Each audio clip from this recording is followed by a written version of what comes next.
Une mère en larmes qui se présente à l'école primaire Robb de la ville d'Uvalde, au Texas. Des parents affolés qui attendent devant cet établissement de près de 600 élèves, devenu le théâtre d'une autre fusillade.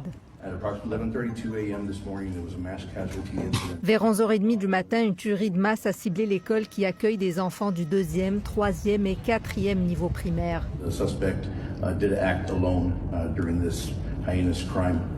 Le suspect de ce crime haineux a agi seul, poursuit le chef de la police de la ville. La majorité des victimes sont des enfants. Le tireur présumé a été neutralisé lors de l'intervention policière. Le tireur âgé de 18 ans est un résident de la ville, un citoyen américain qui se serait présenté à l'école à bord d'un véhicule armé d'une arme de poing et d'un fusil.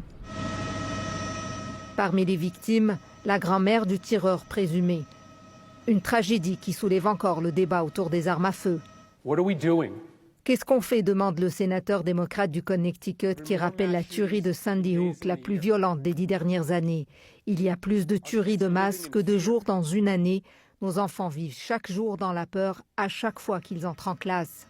Le sénateur du Texas, Ted Cruz, crie à la politisation de la tragédie.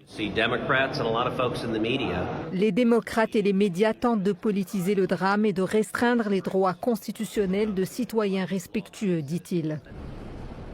Les motifs de ce crime demeurent inconnus pour le moment, mais le pays est sous le choc. Trop, c'est trop. En tant que nation, nous devons avoir le courage d'agir pour nous assurer qu'une telle chose ne se reproduise pas. Combien d'enfants, combien d'écoliers sont témoins de drames et voient leurs camarades mourir? Sommes-nous dans un champ de bataille?